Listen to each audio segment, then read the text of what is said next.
여러분 반갑습니다. 오늘 방송을 시작하겠습니다. 오늘 방송할 내용은 쉬어가는 코너로 영화 속의 어떤 주식 투자 얘기를 한번 살펴볼까요? 007 카지노 로얄입니다. 다니엘 크레이그가 처음으로 등장했던 007 시리즈죠.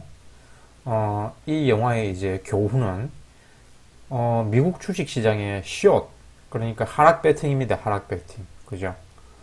뭐 선물로는 숏이고, 그리고 인버스 상품이 있죠. 인버스 상품.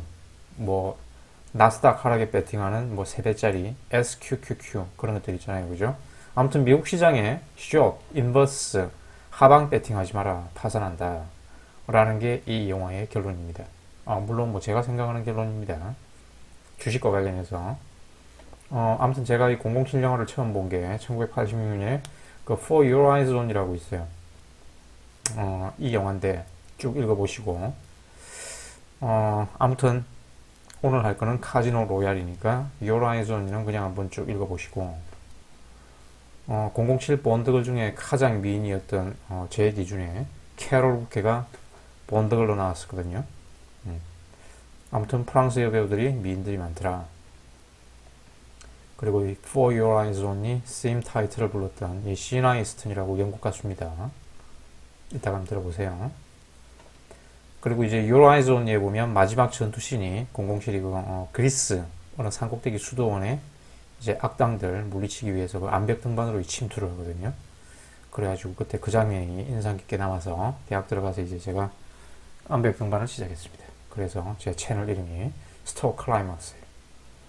어쨌든 다니엘 크레이그가 이제 No Time to Die 지금 상영 중이죠.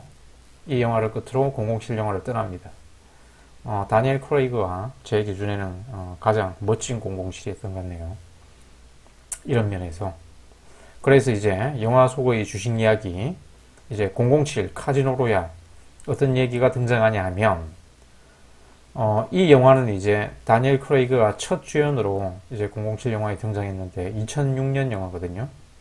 이 영화에 보면 스카이 플릿이라는 항공사에서 이제 첫 선을 보이게 되는 비행기를 폭파하는 이 테러범들 얘기가 나오거든요. 자, 이 사람들이 왜 이 비행기를 폭파하려고 테러 공작을 했느냐? 자, 아래 이 사람은 이제 러시프라는 악당입니다. 테러리스트의 이제 자금을 운영해 주는데 이 수학 천재예요. 그리고 이 포크의 천재입니다. 포크 챔피언입니다. 악당 이름은 러시프. 이 매즈 미켈슨이라는 배우가 열연을 했죠. 이 사람은 이제 우간다 군벌의 군자금을 받아가지고 이 스카이플릿 항공사 공매도에 투자합니다. 이 주가 하락에 배팅한 거예요. 공매도에 투자합니다. 그러니까 이 비행기를 폭파하는 테러가 왜 이렇게 이 악당들이 테러를 계획했는지 알겠죠. 비행기가 폭파되면 그 항공사 주식이 가격이 떨어지겠죠. 그래서 공매도에 투자합니다. 우간다 군벌의 자금을 받아가지고. 자, 스카이플릿 항공사 주식 이제 100만 주 숏을 주문하라고 이제 그 자기 이제 브로커겠죠. 브로커. 이 사람에게 주문을 하는데 이 주문받는 이 브로커가 이 스카이플릿 항공사 주식은 사람들이 다 오를 거라고 하던데요. 왜 숏을 칩니까? 공매도를 합니까? 그러니까 러시프가 이제 자기들은 이 비행기를 폭파할 거니까 그냥 just do it. 시킨 대로 해. 숏 주문 100만 주 추가해 라고 하거든요. 이거 영상을 한번 볼까요? 자, 자막 켜고 보겠습니다.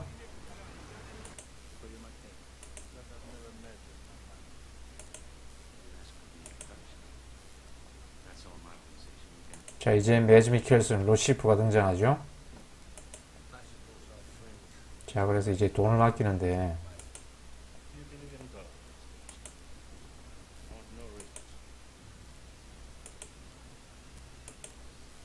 자, 이제 위성전화로 자기 브로커에게 주문을 합니다. Short another million shares. 자, 그 100만 주 더 추가 숏 주문을 넣으라고 하죠. 그죠? 그런데 이 브로커가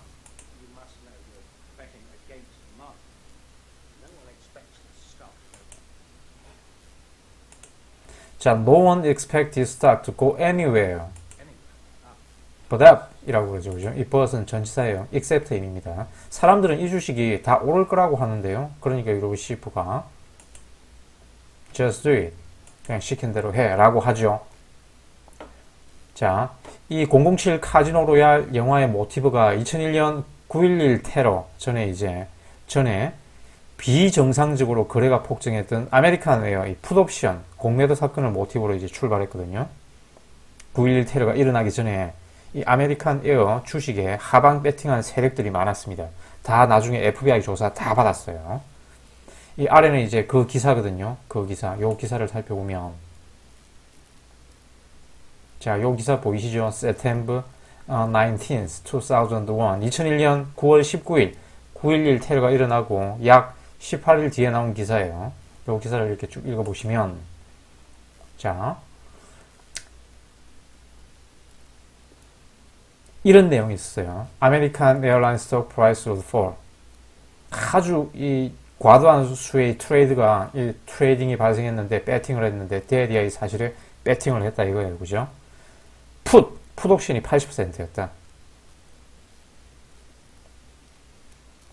자, 풋옵션 매수는 주식시장의 하방에 배팅을 하는 겁니다. 그죠? 잠깐 용어의 정리를 하면, 주식시장의 상승에 배팅을 하는 것은 선물을 매수한다든가, 자, 가격이 장래에 오를 것 같으면 미리 사야 되겠죠. 그래서 선물 매수입니다. 콜옵션 매수, 풋옵션 매도, 주식시장의 상승에 배팅하는 방법입니다. 주식시장이 하락에 배팅하면 선물 매도, 가격이 떨어질 것 같으면 미리 팔아야 되겠죠. 그리고 풋옵션 매수. 자, 여기서는 이 풋이 풋옵션 매수를 뜻하는 겁니다. 하락에 배팅했어요. 그리고 콜옵션 매도. 자, 이 옵션 매도는 복권 판매자의 위치입니다. 그리고 옵션 매수는 복권 구매자의 위치예요. 그래서 미국의 어떤 수사기관들에서 이제 오사마 빈 라덴이 혹시 내부 거래작으로 자기 그 테러 자금을 조달하기 위해 돈 필요해서 이 9.11 테러를 일으킨 게 아닌가 하고 전 세계에서 이런 독일, 스위스, 이탈리, 재팬 이런 데서 의심스러운 거래를 다 조사를 했거든요.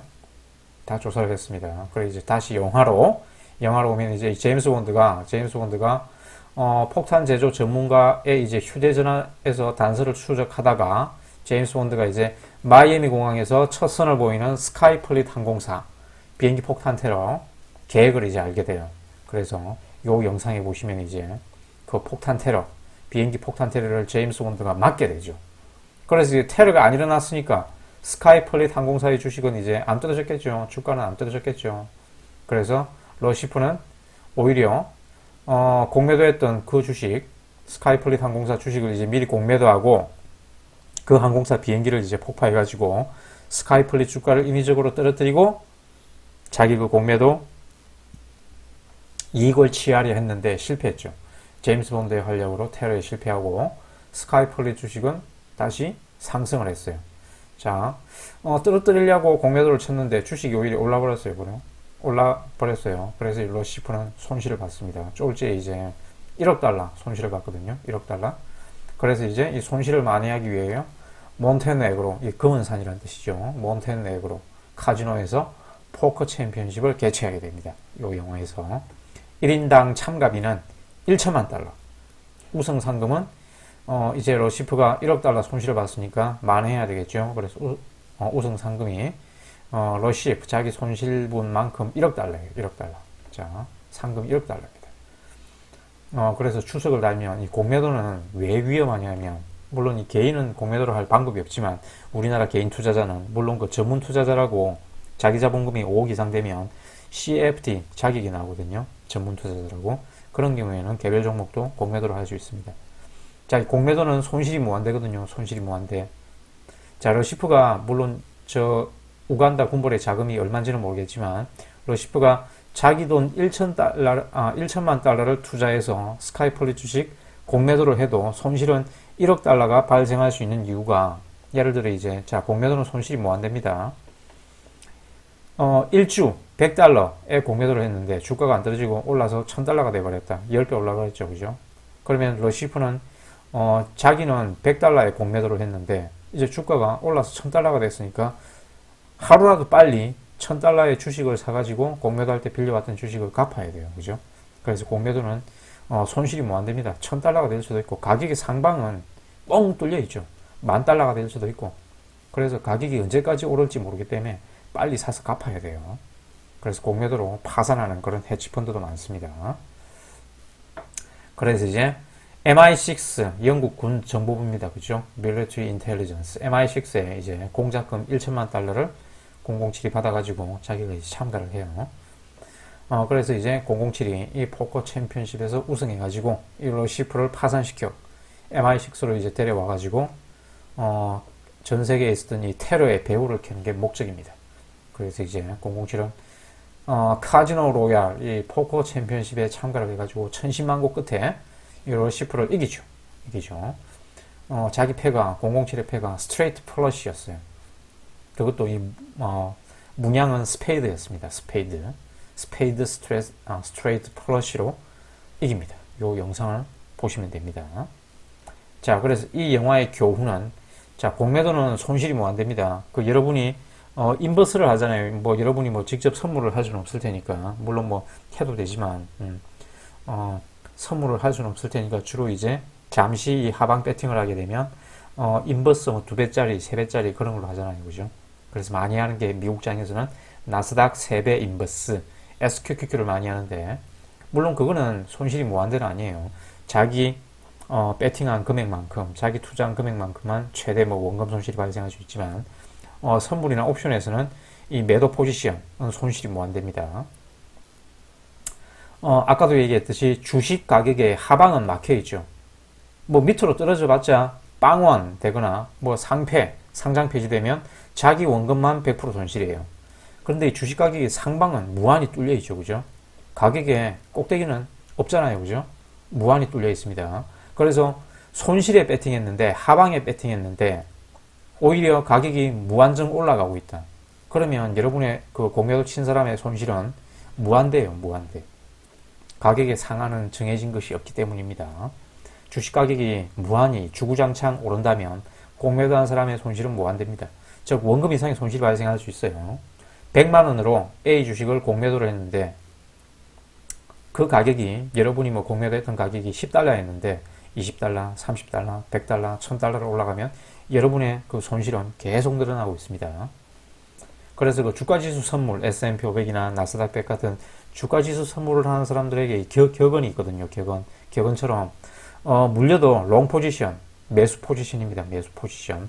물려도 롱 포지션에 물려라 라는 얘기가 있습니다. 그래서 이 주가지수 숏 포지션, 매도 포지션을 잡았다가 이제 계속 이제 마진콜 당하면서 무한 물타기를 하다가 정말 지옥을 구경하는 사람이 있습니다. 파산, 죽음입니다. 죽음. 그래서 이 영화에서도 러시프가 결국 죽죠. 공매도 쳤다가 죽었어요. 그래서 미국장에 쇼 치지 마라. 인생 파산한다. 파산하면 다행이죠. 이렇게 죽을 수도 있습니다. 그러면 이제 9.11 테러와 관련해서 재미로 보는 풋옵션 거래 일화가 있습니다. 이 사건은 실제로 우리나라에서 있었던 사건입니다. 윤재수 요 책에 보면 이런 내용이 나와요. 자, 9.11 테러 전날이었습니다. 9.11 테러 당일날이었죠. 당일날이었습니다. 한국 시간으로는 이제 9월 11일 오후 2시 무렵에 9.11 테러 전날 맞네요. 전날인가? 당일이네. 한국 시간으로 9월 11일 오후 2시 무렵에 여의도 어느 증권사 이제 객장에서 선물 옵션 트레이딩 룸, 선물 옵션은 이제 컴퓨터 속도가 굉장히 빨라야 되기 때문에 그 트레이딩 룸을 따로 주거든요. 그래서 이 트레이딩 룸에서 홍길동이라는 사람이 9월 초에 이 선물 옵션이 이제 만기가 있거든요. 만기가 9월 초에 이제 풋옵션을 500만원치 매수했어요. 500만원치 매수했던 풋옵션이 이제 시간이 계속 이렇게 지나면 만기일이 다가옴으로써 시간가치 프리미엄이 하락하게 되거든요. 그래서 500만원치 처음에 매수했는데 9월 11일 이때쯤 되니까 가격이 계속 하락해가지고 50만원 밖에 안 됐어요. 값어치가. 그래서 이거라도 그냥 팔고 50만원이라도 건지자 라고 이제 생각하고 홍길동은 매도 주문을 냈는데 너무 이제 극외가 가격이라 그날 주문이 이제 체결 안 되는 통에 그냥 집에 갔습니다. 집에 갔는데 그리고 그날 이제 9월 11일 한국 시간으로 밤 12시 29분. 자, 미국 시간으로는 아침 9시 29분입니다. 13시간 차이가 나죠. 그죠? 그래서 이제 9시 29분에 이제 9시 뉴스 끝나고 더 이상 뉴스 할 게 없는데 갑자기 이제 드라마 끊고 뉴스 속보로 이제 실황 중계가 됐어요. 뉴욕 월드 트레이드 센터 빌딩에 아메리칸 에어 11편 보잉 767 여객기가 이제 충돌을 했죠. 충돌을. 자, 홍길동은 그 뉴스를 보고 이제 심정이 어땠을까요? 다음날 아마 그날 밤 한숨도 못 잤을 겁니다. 500만원 풋옵션이 50만원이 돼가지고 이제 쓸쓸하게 이제 집으로 왔는데 다음날 아침 장이 열리자마자 미국 장은 이제 셧다운되고 그러나 셧다운돼가지고 일주일 동안 문을 안 열었습니다. 미국 뉴욕 증시는 다음날 장이 열리자마자 우리나라 코스피는 12.5% 하락했어요. 그러면 이제 풋옵션 매수했다 그랬죠. 아까 홍길동이 풋옵션을 매수했어요. 매수 포지션은 하방 배팅한 겁니다. 그죠? 자, 그러면 돈을 벌었겠죠. 홍길동은. 자, 이 풋옵션이 500배가 거의 올라와 있습니다. 그래서 전날까지만 해도 500만원이 50만원이 됐는데 불과 하루 아침 만에 2억 5천만원이 됐어요. 2억 5천만원이. 2억 5천만원이 됐습니다. 그래서 홍길동이 팔았으면 요만큼 벌었겠죠. 근데 만약 홍길동이 전날에 매도 주문 냈다고 그러잖아요. 그죠? 매도 주문을 냈는데 전날 누가 샀다면 반대로 이제 홍길동은 자기 손실이 2억 5천만원이에요. 누군가 그 산 사람이 있을 거 아닙니까? 그죠? 그 사람이 행사를 하면, 풋옵션 행사를 하면 홍길동이 물어줘야 돼요. 그래서 자기 투자 원금은 500만원인데, 그리고 지금 50만원 밖에 안 남았는데, 손실이 2억 5천만원이에요. 500배 손실입니다. 그래서, 자, 카지노 로얄, 교훈입니다. 자나깨나 선물 매도, 옵션 매도, 공매도, 인버스, 이런 거 하시면 안 됩니다. 파산으로 가는 지름길입니다. 파산으로 가는 지름길이다. 심지어 러시퍼 악당은 죽었다. 그런데 이제 여러분이 모르고 이렇게 옵션 매도를 하는 그런 경우가 있습니다. 그런 경우가 어떤 경우냐면 ELS, DLF 이런 상품 들어보셨죠? 은행 창구에 예금 가입하러 가면 은행 그 창구 직원이 요런 거 가입하라고 권유를 합니다. 그죠? 저도 옛날에 은행 창구 직원한테 DLF 상품 가입 권유를 받았어요. 물론 뭐 안 했는데 그 은행 창구 직원은 이 상품의 구조도 잘 모르고 설명하는 것 같아요. 아무튼 이런 상품에 가입하면 안 되는 이유가 이게 바로 이 풋옵션 매도입니다. 여러분이 가입하게 되면 풋옵션 매도 포지션을 여러분이 갖게 되는 거예요. 자, 부지불식간에 여러분이 모른 채로 이렇게 옵션 매도를 하는 경우가 있는데 바로 은행 창구에 예금하러 갔다가 요런 거 가입하는 순간 옵션 매도, 풋옵션 매도 포지션을 갖게 되는 겁니다. 자, 대개 이런 거는 고정금리 만기가 되면 뭐 4%, 6% 그렇게 고정금리 주고 손실은 원금 전액 손실이 날 수 있습니다. 실제로 2019년에 독일 국채금리에 배팅을 했더니 DLF 상품 있죠? DLF 상품 낙인이 발생해가지고 원금 손실 100% 당한 사람들 굉장히 많을 거예요. 그때 아마 이 손실 금액이 약 1조 정도 됐다는 걸로 알고 있는데 자, 이렇게 운용사가 이런 ELS를 만들 때 ELS는 이제 주가 연계 시큐리티거든요. 주가 연계 상품인데 주가 연계 증권인데 그 기초자산을 ELS 같은 경우에는 개별 주식, 뭐 테슬라 같은 걸로 많이 합니다. 테슬라 같은 걸로. 왜 테슬라겠어요? 변동성이 굉장히 크죠. 그리고 이 주가 지수를 하더라도 항생지수를 꼭 넣습니다. 물론 이 항생지수 한 개만 가지고 하면 사람들이 가입을 잘 안 하니까 항생지수가 이 주가지수 중에 변동성이 엄청 크거든요. S&P 500 그런 걸로만 하면 사람들이 많이 가입할 텐데 그래서 항생지수, S&P 500 혹은 뭐 저기 코스닥 같은 경우는 이제 변동성이 크다는 걸 우리나라 사람들이 잘 아니까 우리나라 사람들이 잘 모르는 유로스탁 50 같은 거, 유로판 코스닥 그런 변동성이 큰 항생지수, 유로스탁 50 그리고 S&P 500 요 3개 정도로 가지고 ELS를 만들거든요. 자, 변동성이 크기 때문에 이런 걸로 ELS를 만듭니다. 큰 변동성이 있어야 이 낙인이 발생하거든요. 그래서 낙인 발생하고 만기시까지 이제 이 약정된 배리어를 넘지 못하면 여러분은 원금 손실이 발생합니다. 자, 그래서 다시 한번 강조하지만 은행에 예적금 혹은 뭐 퇴직금 예치하러 갔다가 특히 이 당시 DLF 상품에 뭐 이 시장 상인들이나 퇴직금 예금 넣으러 갔다가 퇴직한 은퇴자들이 많이 가입했었죠. 그래서 은행 창구에 가가지고 그냥 볼일만 딱 보시고 은행 창구 직원과 이런 투자에 관해서는 길게 얘기하지 마라. 자, 절대로 여러분의 돈을 이런 모르는 상품에 넣으시면 안 돼요. 이상 오늘의 영상을 마치겠습니다. 시청해 주셔서 감사합니다.